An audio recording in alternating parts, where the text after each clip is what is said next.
suizo, nacido en el Perú, de madre peruana, comida rica. Sí. Y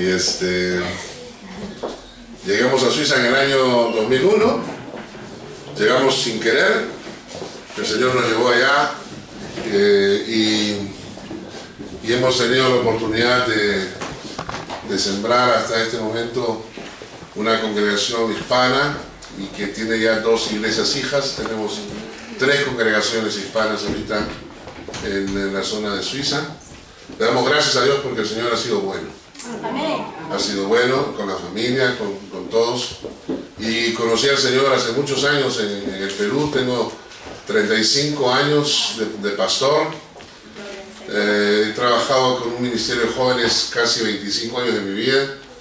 Y ahora estamos ministrando a los latinos en Europa. Así que esperamos que el Señor nos traiga bendición con su palabra ahora. Amén. Vamos a orar. Padre bendito, pedimos que tu presencia en este momento, tu Espíritu Santo, ya está tocando los corazones. Tu palabra será abierta y la haremos con toda la reverencia, porque queremos respetar tu palabra. Queremos acercarnos a ella con total reverencia y temor. No queremos que tu palabra sea manipulada, queremos que tu palabra sea expresada tal como está, enseñando tu verdad para nosotros. Y bendícenos, oh Dios, con ella, en el nombre de Jesús. Amén.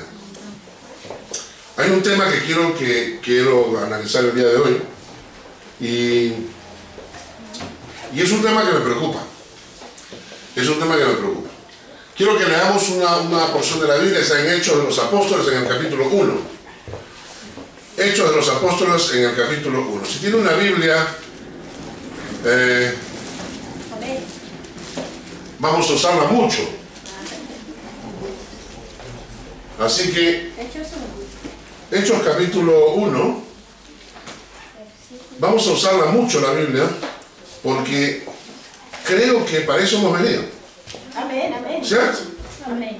Hace un tiempo me invitaron a una iglesia, llevé mi Biblia y no la abrí.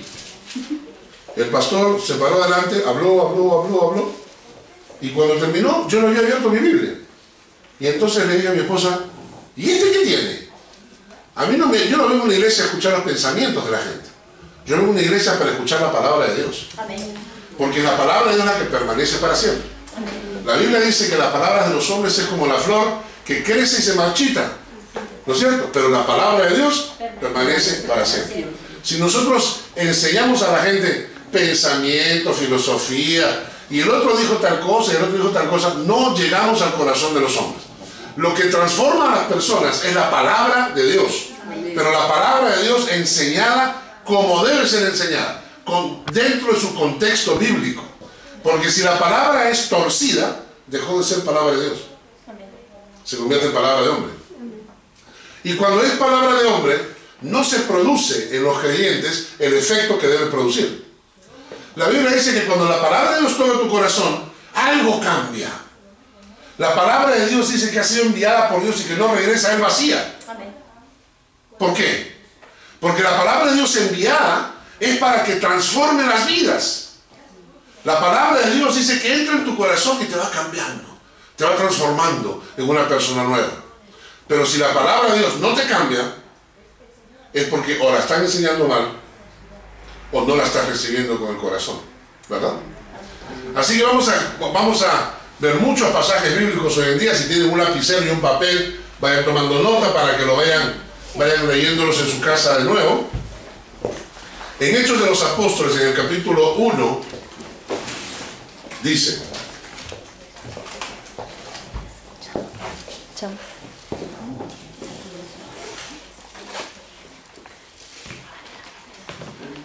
Hechos 1, quiero que leamos el versículo 9. Dice: habiendo dicho estas cosas, viéndolo ellos, fue alzado y le recibió una nube que le ocultó de sus ojos. Voy a repetir, ahora me están llamando por teléfono. Y habiendo dicho estas cosas, viéndolo ellos, fue alzado y le recibió una nube que le ocultó de sus ojos. Y estando ellos con los ojos puestos en el cielo, entre tanto que él se iba, he aquí se pusieron junto a ellos dos varones con vestiduras blancas, los cuales también les dijeron: varones galileos, ¿por qué estáis mirando el cielo? Este mismo Jesús que ha sido tomado de vosotros al cielo, así vendrá como le habéis visto ir. Una de las grandes verdades de la Biblia, queridos hermanos y amigos, es que Jesucristo viene por segunda vez. Jesucristo prometió que Él se iba, pero que volvería, ¿verdad? Que Él iba a estar durante un tiempo fuera, pero que luego iba a venir a recoger a su iglesia, a sus hijos. Él iba a venir por una segunda vez. Está escrito en la Biblia muchas veces. Muchas veces. No es una, es muchas veces. Y luego dice que cuando su venida está pronta para llegar, cuando Jesucristo viene pronto ya, iban a haber unas señales, indicadores, ¿verdad? Cuando llegué al aeropuerto, el día viernes, estaba saliendo yo, y entonces estaban ahí, 3 de ustedes me estaban esperando, ¿verdad? Y entonces en eso volteo así, y había 3 personas ahí. Yo no sabía, yo no los conocía, yo no sabía quiénes eran, ¿no? Y entonces yo miro así para ver si había otro por atrás, y yo, sí. Entonces ellos me reconocieron. Lo mismo hizo Jesucristo. Jesucristo nos dio ciertas señales y nos dijo: cuando estas señales estén para cumplirse, está pronta mi venida. ¿Ok? ¿Cuáles señales? Hay muchas de ellas. Pero por ejemplo, una de las señales dice que en Apocalipsis, en el capítulo 13, se menciona, por ejemplo, que los hombres van a tener una marca en la mano derecha o en la frente. Con esa marca no se va a poder ni comprar ni vender si no tienes la marca. Y es la marca del anticristo, el 666. Si ustedes quieren leerlo en su casa, marquen ese Apocalipsis capítulo 13. Entonces ahí se dice que en los últimos tiempos el anticristo va a querer marcar a la gente con el número 666. Y que esta marca va a venir en tu mano derecha o en tu frente, ¿no? Por ejemplo. Pues bien, ¿saben ustedes que las tarjetas de crédito, especialmente la Mastercard, ha comprado los derechos de una compañía que está produciendo unos chips para que ya no se utilicen las tarjetas de crédito? Ya no se van a usar tarjetas de crédito. Se va a tener un chip. ¿Ustedes han visto a las vacas que le ponen el chip en la pierna? Y la vaquita pasa y hay un detector que lee de dónde viene la vaca, etcétera, etcétera. Pues lo mismo quieren hacer con los seres humanos. Estos chips que se están produciendo en gran cantidad, ¿no? Las tarjetas de crédito dicen: hay que instalarlos en el cuerpo humano. Entonces, cuando vas al supermercado, ya no tienes que ni plata, ni dinero, ni tarjetas. Coges todo lo que quieras, pasas por la caja, y la caja lee tu chip, automáticamente te carga el costo de todos los productos. ¿Verdad? Hay hoy en día ya cajas de productos, por ejemplo leche, jugos de naranja, que ya vienen con un pequeño chip para que, por ejemplo, tú compras tus productos y te vas a tu casa. Y entonces pasa un auto con una computadora que es lectora, wifi, ¿no? Y se paran frente a tu casa, apuntan la señal hacia tu casa y le lee todos los productos que tienes dentro de tu casa. Qué tipo de jugo de naranja, qué tipo de leche usas, etcétera, etcétera. Y hacen de esa manera un marketing mucho más efectivo. Entonces, ahora, interesante es porque están tratando de implementar este chip dentro del cuerpo humano. Pero lo interesante es que nuestro cuerpo humano es muy inteligente. Cuando tú te metes algo adentro, que no es tuyo, tú tienes unas cositas que se llaman glóbulos blancos. Entonces los glóbulos blancos dicen: alerta, alerta, bicho, virus, bacteria, ¿no? Entonces eso se llama fiebre, porque tus glóbulos blancos comienzan a trabajar, te viene fiebre. ¿Por qué? Han encontrado una partícula que no pertenece a tu cuerpo. Entonces cuando les metían el chip a las personas, los glóbulos blancos comenzaban a trabajar, y lo cerraban, lo encapsulaban al chip y dejaba de funcionar. Mira, qué interesante es el cuerpo. Hasta que descubrieron 2 lugares donde esto no se produce. En la mano derecha y en la frente.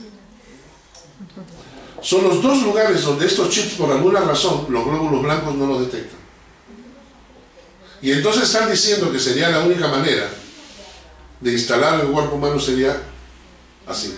Y si esto ocurre de verdad, y dice la Biblia en Apocalipsis 13, que sin eso no se va a poder ni comprar ni vender. Quiere decir esto, que va a llegar un momento que van a obligar a las personas a ponerse el chip. Y la Biblia lo está mencionando desde hace tiempo. Solamente les he dado una pequeña, podría pasarle horas hablándole de todas las señales que están mostrando que el Señor viene pronto, que el Señor está presto ya a venir. Y la Biblia, por ejemplo, nos dice que la gran batalla va a ser en Oriente, ¿no es cierto? Ahora, eso para nosotros es real. Si yo te digo, la gran batalla será en los países de Oriente, tú dices, sí, porque ahí está Irán, Irak, Siria, Arabia Saudita, todos esos países que están luchando contra Israel. Pero hace 200 años nadie se imaginaba eso. Hace 200 años la gente hubiera dicho, la Biblia, que tiene que ver Oriente. No, eso no tiene... No, la Biblia es mentirosa.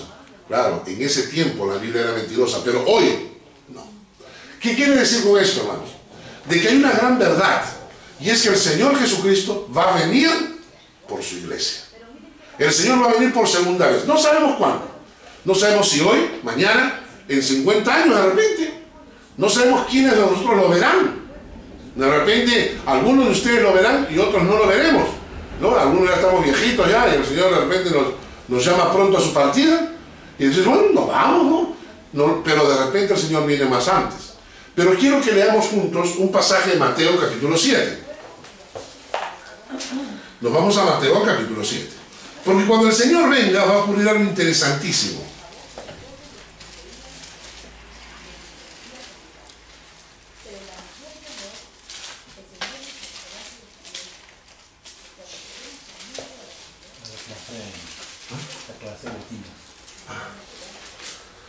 Mateo capítulo 7.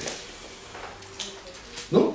Mira, quiero que leamos, dice, desde el versículo 15 en adelante. Dice así: guardaos de los falsos profetas, que vienen a vosotros con vestidos de ovejas, pero por dentro son lobos rapaces. Por sus frutos los conoceréis. ¿Acaso se recogen uvas de los espinos o higos de los abrojos? Así todo buen árbol da buenos frutos, pero el árbol malo da frutos malos. No puede el buen árbol dar malos frutos, ni el árbol malo dar frutos buenos. Todo árbol que no da buen fruto es cortado y echado en el fuego. Así que por sus frutos los conoceréis. No todo el que me dice, Señor, Señor, entrará en el reino de los cielos, sino el que hace la voluntad de mi Padre que está en los cielos. Muchos me dirán en aquel día, Señor, Señor, ¿no profetizamos en tu nombre? Y en tu nombre echamos fuera demonios, y en tu nombre hicimos muchos milagros. Y entonces les declararé, nunca os conocí, apartados de mí, hacedores de maldad. Este me parece que es uno de los pasajes más terribles de la Biblia. Lo estaba leyendo y lo leo y me parece impresionante.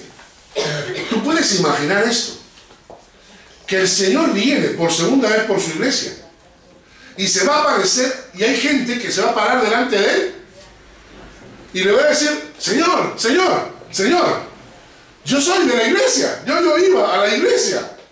Y entonces el Señor, ábrete, ponte al costado.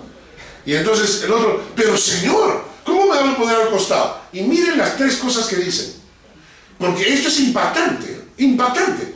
La respuesta es, Señor, o sea, lo está llamando Señor, le dice, ¿no profetizamos en tu nombre? En tu nombre hicimos milagros y en tu nombre echamos fuera demonios. Y a ese que está hablando así, Jesucristo le va a decir: apártate de mí, nunca te conocí. Hermano, yo hace tiempo que no he hecho demonios. Hace tiempo que no he hecho demonios. No he tenido la oportunidad de cruzarme con alguno todavía. ¿No? Tiempo atrás ocurrió, pero ahora no, en Suiza no hay tanto endemoniado. ¿No? Tampoco estamos con profecías. No. Y tampoco, no son las señales algo tan cotidiano. De vez en cuando el Señor hace una señal, pero no es algo tan cotidiano. Pero si se para a mi costado una persona que dice: yo profetizo, yo hago señales y yo echo demonios, todo el mundo diría: ese es el varón de Dios. ¿O no? ¿No lo decimos? ¿No lo vemos en la televisión? ¿No vemos salir a estos predicadores que salen en los estadios, en los coliseos, y hacen milagros, y hacen señales, y hacen maravillas, y luego predican mentira? ¿Ah? Y entonces yo me pongo: por Dios, si esta persona que profetiza, echa fuera demonios, que hace milagros, a él le dice: nunca te conocí, ¿a quién le va a decir que lo conoció?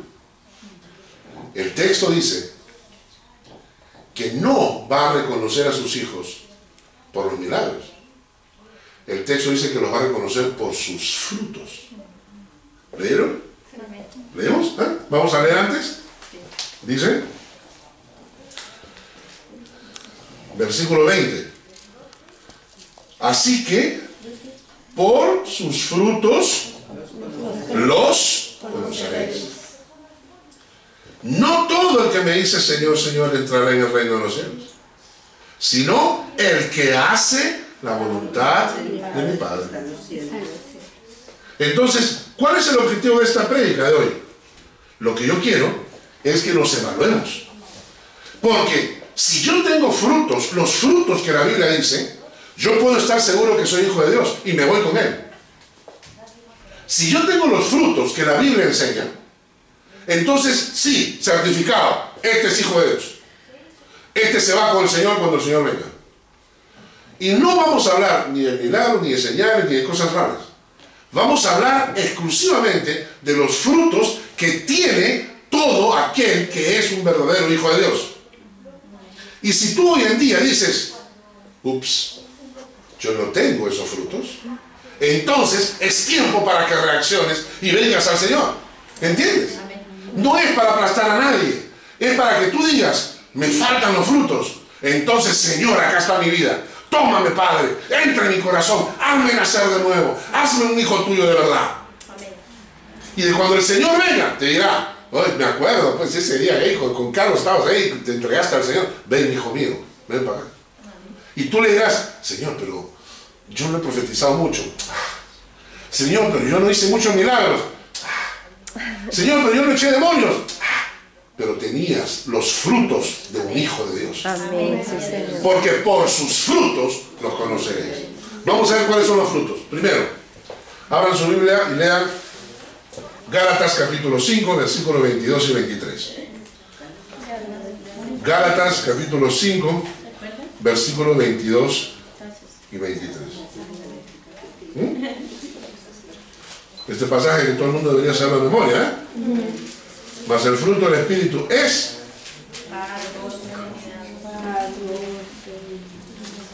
Gálatas 5, versículos 22 y 23. Dice: mas el fruto del Espíritu es amor, gozo, paz, paciencia, benignidad, bondad, fe, mansedumbre, templanza. Contra tales cosas no hay ley. ¿No? Ahora, ¿cuántos frutos del Espíritu hay? ¿Ah? 9. Vamos a leer otra vez.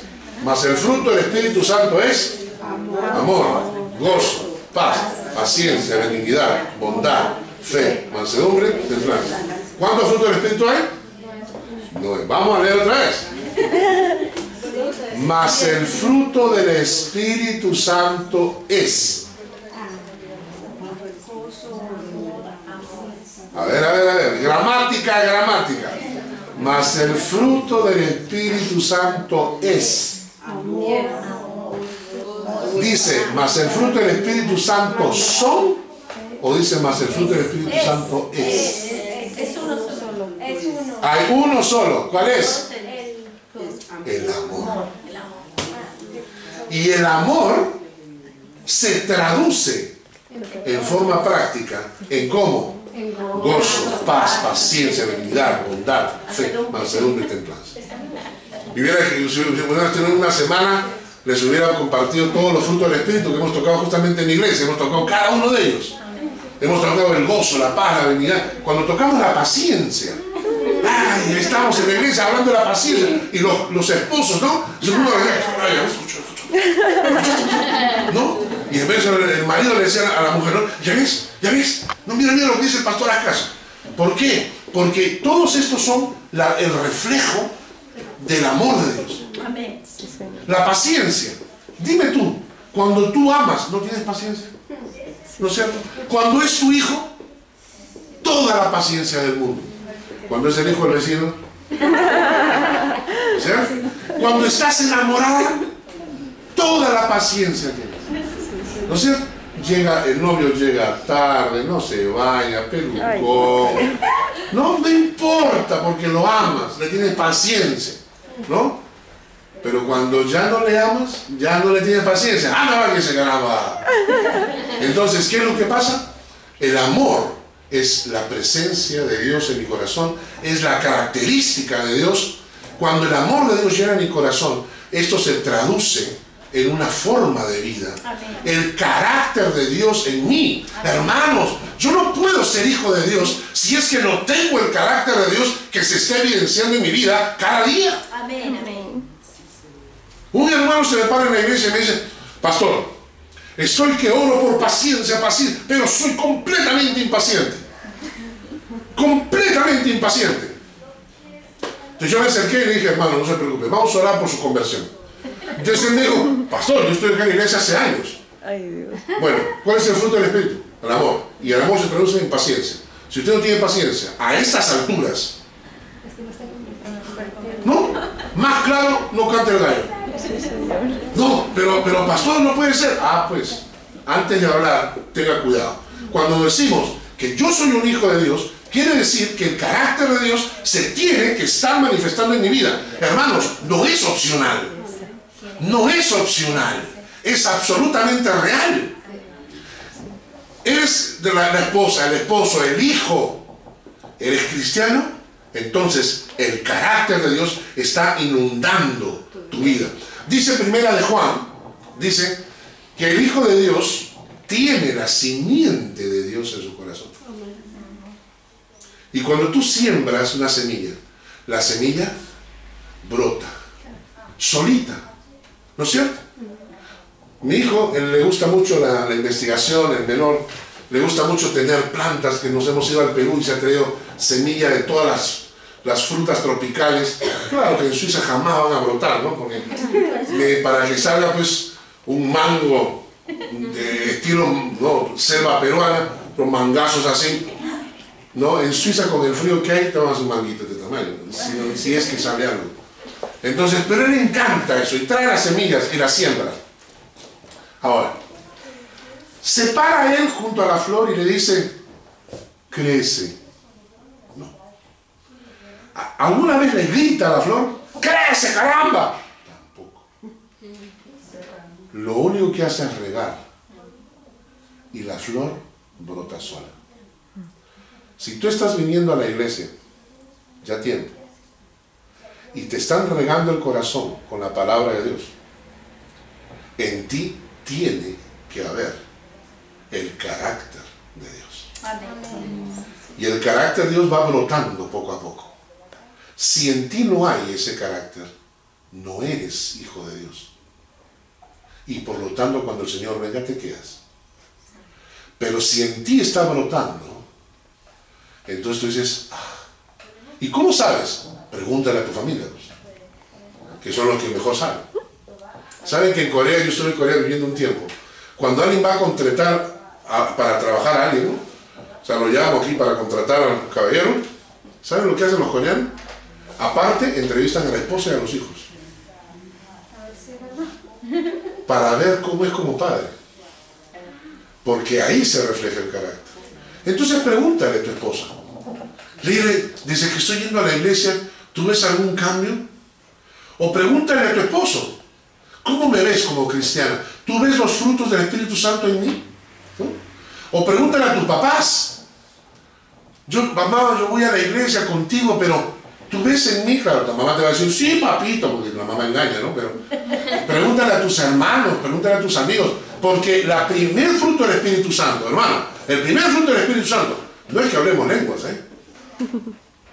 El primer fruto del Espíritu Santo no es que hagamos milagros, ¿eh? Ni hagamos señales, ni pongamos la mano y la gente se desmaye.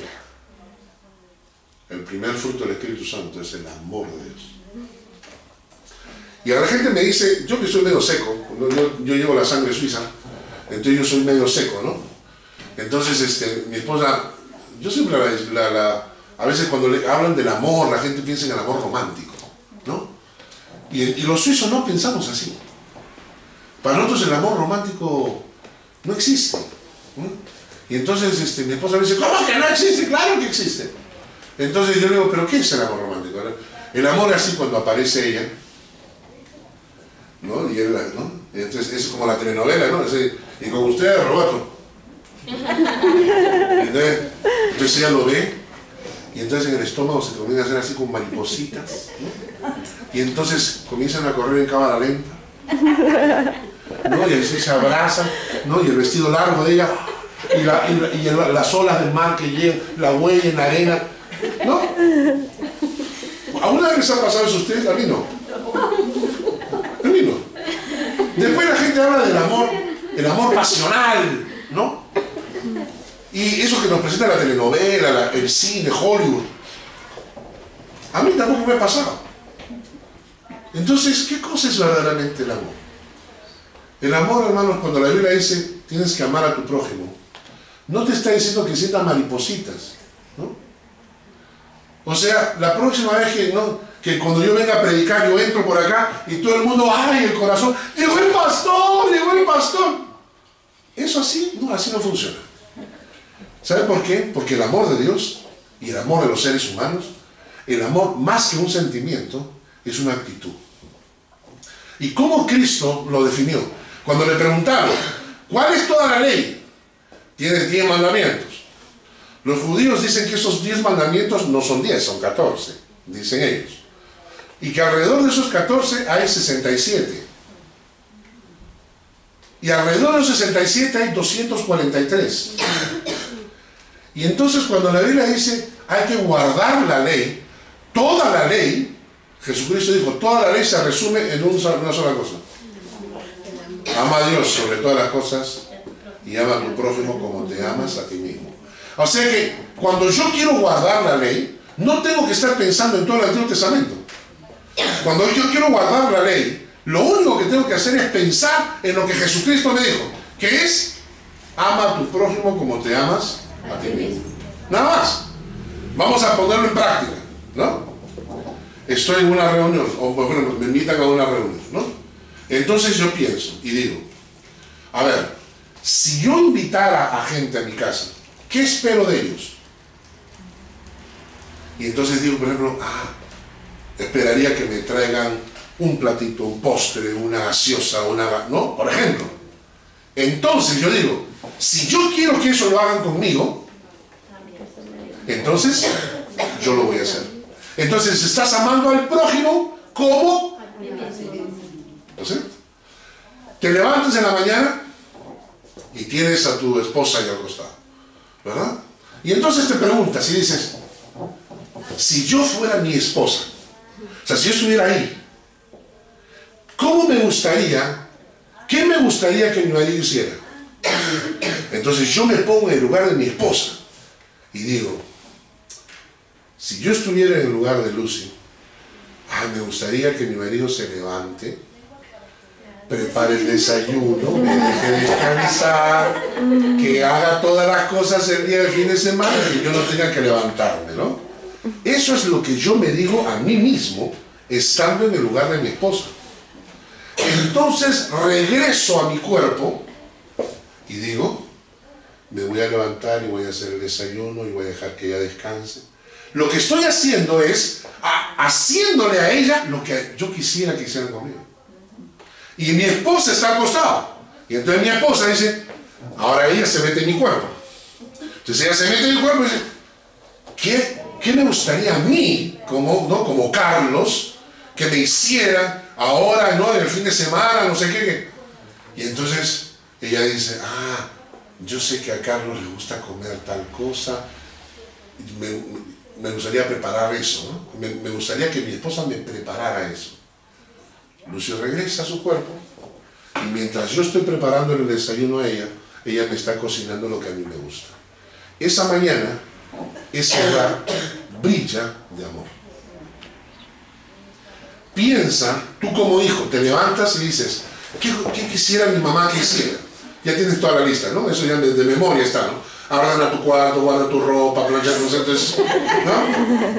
Entonces, si tú te levantas y dices, ¿qué quisiera mi mamá de mí? Y tú actuaras, estás amando como quieres que te amen. ¿Entiendes? Estás amando como quieres que te amen. ¿Verdad? Y la mamá también. La mamá se pone en el plan de, mi hijo, a ver, me voy a poner en su lugar y voy a pensar, ¿qué es lo que quisiera esperar de mi mamá? Que mi mamá me haga esto, que me haga... Entonces tú como mamá lo haces. Es tan simple la ley del amor de Dios, que lo único que tienes que hacer es pensar, si tú estuvieras en su lugar, ¿qué esperarías? Y entonces lo haces, tú mismo lo haces. Y de esa manera amamos al prójimo. Ok, primer fruto del Hijo de Dios. ¿Cuál es? Los frutos del Espíritu Santo. La presencia del carácter de Dios en mí. Vámonos a Romanos capítulo 6. Romanos capítulo 6, versículos 22 y 23.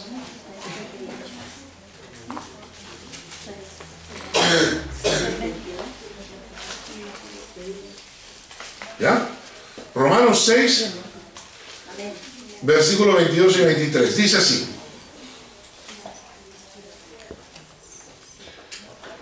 Pero más ahora que habéis sido libertados del pecado y hechos siervos de Dios, tenéis por vuestro fruto la santificación y como fin la vida eterna. Porque la paga del pecado es la muerte, mas la dádiva de Dios es vida eterna en Cristo Jesús.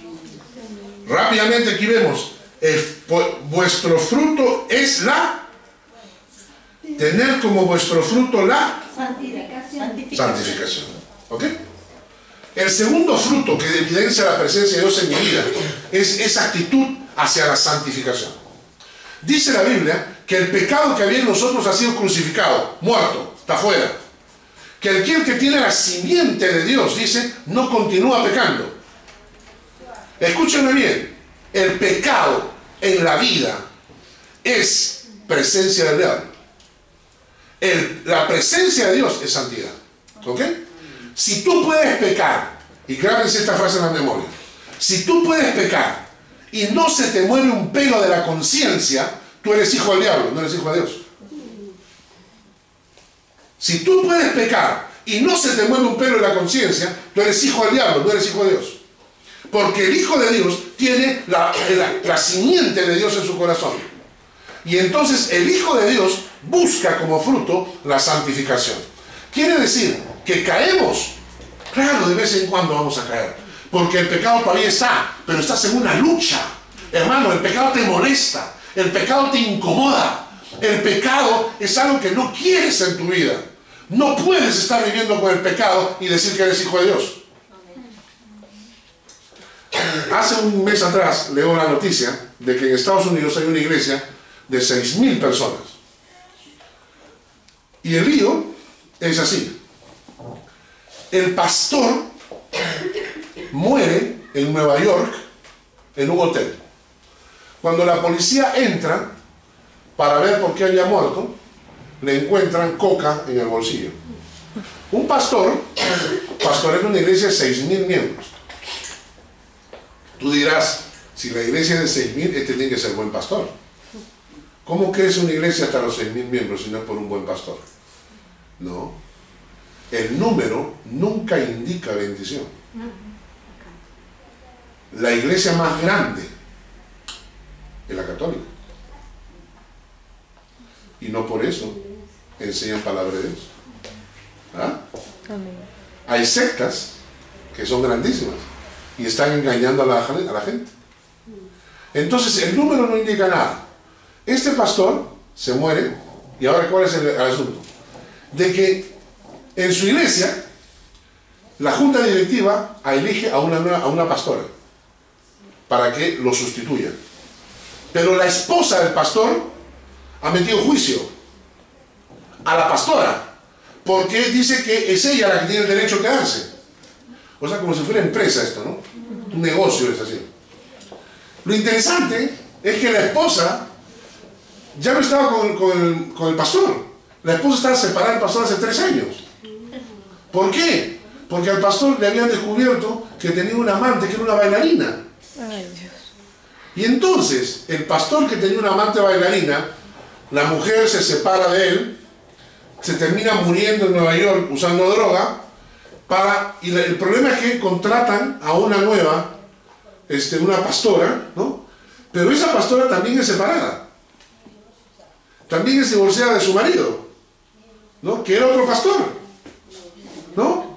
Y que ese pastor tuvo que renunciar a la iglesia por malversación de fondos. Y esta nueva pastora la toman saliendo de un hotel tomada de la mano de Benny Hinn. ¡Por Dios! Yo leo la noticia y digo, hermanos, si Dios no manda juicio a la iglesia por tanta cochinada, va a tenerle que pedir perdón a Sodoma y Gomorra. Cuando Dios mandó juicio a Sodoma y Gomorra, lo hizo por el pecado y la podredumbre metido en el pueblo. Dios va a meter juicio a esta gente que se han metido en la iglesia. Y esa gente que se llaman pastores y líderes, que están corrompidos, que pecan libremente como si no pasara nada, eso es reflejo de que son no solamente falsos pastores, hijos del diablo. Porque si tú puedes pecar y no se te mueve un pelo de la conciencia, tú eres hijo del diablo, tú no eres hijo de Dios. Ahora, el Hijo de Dios la siente. ¿Por qué? Porque somos humanos, porque caemos, porque nos equivocamos. ¿De acuerdo? No hay ninguno en esta iglesia que sea perfecto. Seremos perfectos cuando lleguemos a la presencia de Dios. Pero en este momento no hay ninguno perfecto. Y no somos perfectos. Entonces, ¿qué quiere decir? Que hay errores. ¿Y para qué está la iglesia? Para ayudarnos a levantarnos. Amén, amén. ¿Y qué pasa cuando tú eres hijo de Dios y caes en pecado? Te arrepientes. Te molesta. ¿No es cierto? Cuando tú eres hijo de Dios, estás caminando por la calle de repente, o llaman por teléfono, o cualquier cosa, y tienes que mentir. ¿No? Tú a veces estás en el trabajo, eres secretaria, y entonces, aló, está el señor no sé cuánto, y tú volteas a tu jefe, y tu jefe te dice, y tú, ¿qué haces? Y a veces, claro, a veces tienes que decirlo, dices, no está. Y ya te sientes mal, te sientes una basura. ¿No? ¿Por qué? Por el Espíritu de Dios que vive en ti. Esa es la señal de que eres hijo de Dios. No que no pecas, no que no caes. No, no. La señal de que eres hijo de Dios es que tienes esa lucha en tu interior, porque quieres ser mejor, porque cometes errores, pero te molestan. ¿Cuál es la característica del Hijo de Dios? La sensibilidad al pecado. Esa lucha permanente, no la perfección, porque no hay perfecto, pero es esa molestia que tienes en el corazón. Segunda característica, vamos avanzando rápido porque no vamos a terminar mañana. Tercera, Apocalipsis 19:5. Apocalipsis 19:5, vamos a ver.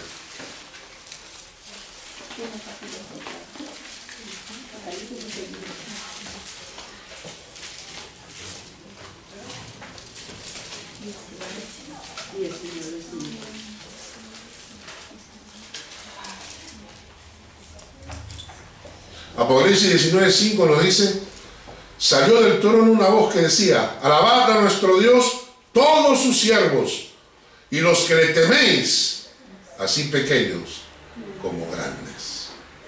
El tercer fruto de la presencia del Espíritu Santo en nuestro corazón es la necesidad de alabanza y adoración. Amén. Porque para eso hemos sido creados. Hemos sido creados para adorar a Dios. Hemos sido creados para exaltar su nombre. ¿Para qué viene usted a la iglesia? Hay unas iglesias que están llenas de consumistas egoístas. Son los que vienen a gastar la banca. Son los que vienen a la iglesia y preguntan: ¿quién va a predicar hoy día? Porque si el que predica no es de tu agrado, me voy a otra iglesia. Porque tú no estás yendo a la iglesia a adorar. Tú estás yendo a la iglesia a succionar todo lo que puedas. En mi iglesia una vez se levanta una señora que había venido de visita. Siempre hay iglesias, ustedes conocen, no sé si conocen, pero en mi iglesia de vez en cuando aparecen las super espirituales. ¿No? Las super espirituales son esas hermanitas o hermanos que van por las iglesias flotando, que se las saben todas, se las saben la Biblia, se las saben todas, y vienen a la iglesia solo a criticar. ¿No? Sí. Vienen y ustedes no hacen esto y no hacen el otro, ¿no? Entonces aparece esta señora en la iglesia, y entonces termina la alabanza y se me acerca así y me dice: pastor, no me gustó la alabanza. No me gustó la alabanza. Entonces yo la miré y me dije: ¿y a mí qué me importa? No, pero es que hay que mejorar la alabanza. Y yo le dije: yo creo que estás confundido. ¿Tú crees que nosotros hacemos la alabanza para que tú te sientas contento?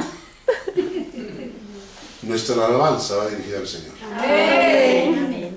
Y si no te gustó la alabanza, por ahí está la puerta. Búscate una iglesia que te guste la alabanza. Pero los que vienen acá, vienen a adorar a Dios. Y no vienen a que me gustó la música, no me gustó la música, cambien de música. ¿A ti qué te importa? No, si tú vienes a la iglesia, vienes a adorar a Dios. Porque ese es el espíritu de un hijo de Dios.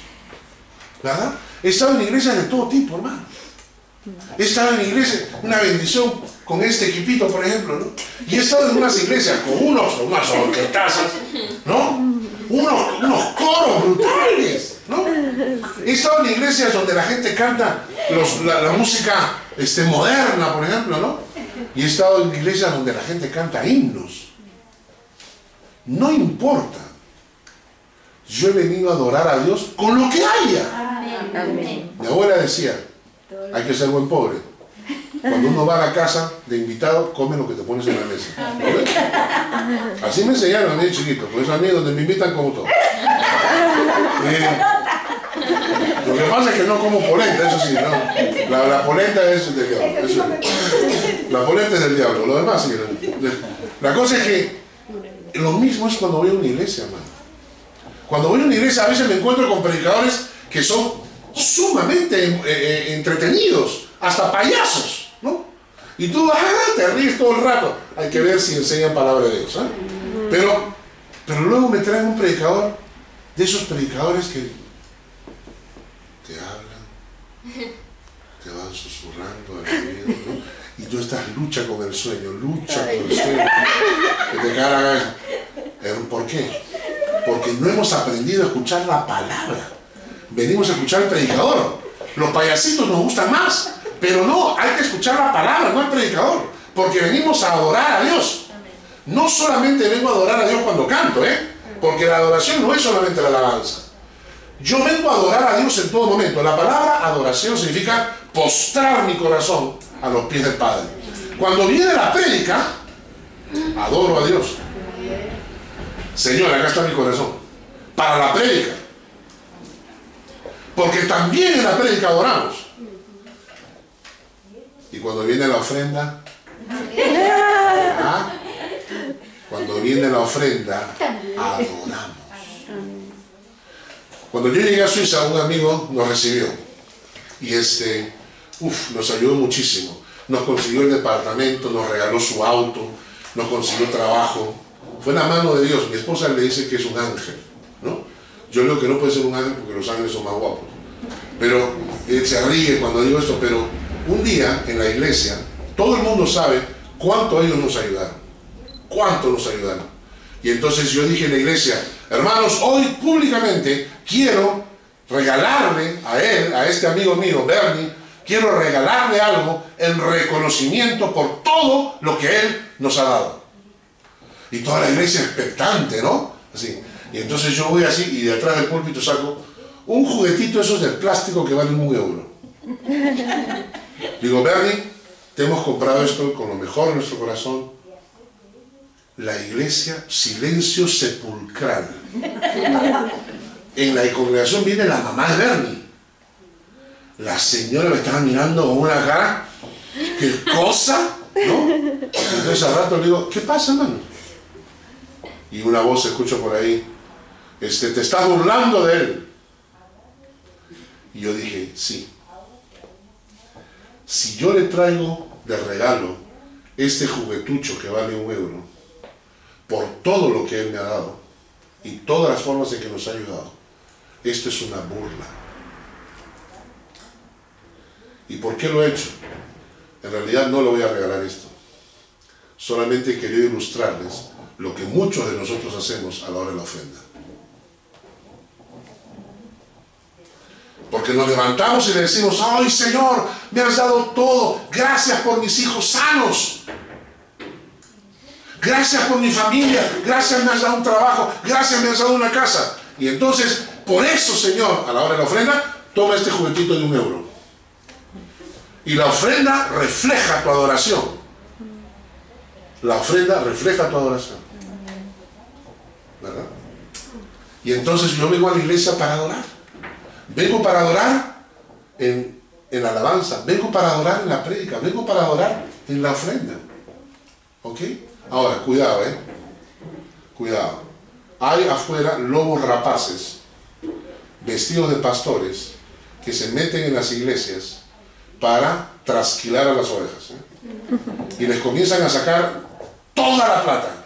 Y hago un pacto de dinero, y hago otro pacto de dinero, y de más dinero. No.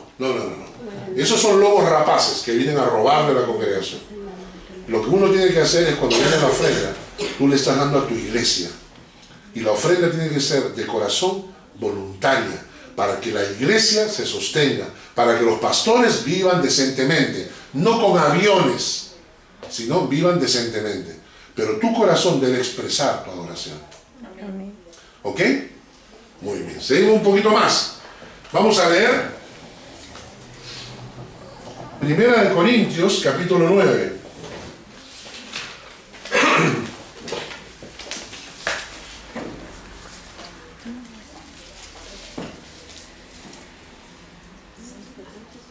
Primero Corintios capítulo 9, versículo 19. Primero Corintios 9, 19. Dice: por lo cual, siendo libre de todos, me he hecho siervo de todos, para ganar al mayor número. Me he hecho a los judíos como judíos, para ganar a los judíos. A los que están sujetos a la ley, aunque no están sujetos a la ley, como sujetos a la ley, para ganar a los que están sujetos a la ley. A los que están sin ley, como si yo estuviera sin ley, para ganar a los que están sin ley. Me he hecho débil en los débiles, para ganar a los débiles. A todos me he hecho de todo, para que de todos modos salve a algunos. Y esto hago por causa del Evangelio, para hacerme copartícipe de él.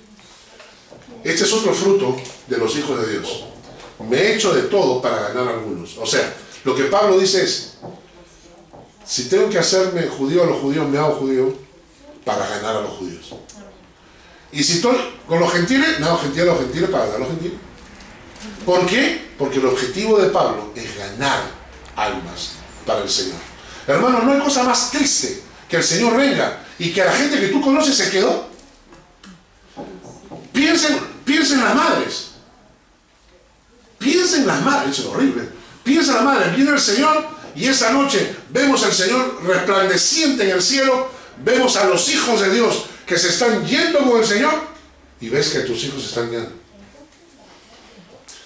Yo solo pensando se me ponen los pelos de punta. O piensa tú como hijo. Llegaste a la iglesia, has conocido al Señor, qué lindo, tienes un grupo de jóvenes. Y cuando el Señor venga, te comienzas a ir y ves que tu padre se va quedando, que tu hermano se va quedando, porque no le hablaste del Señor. Hay una pasión.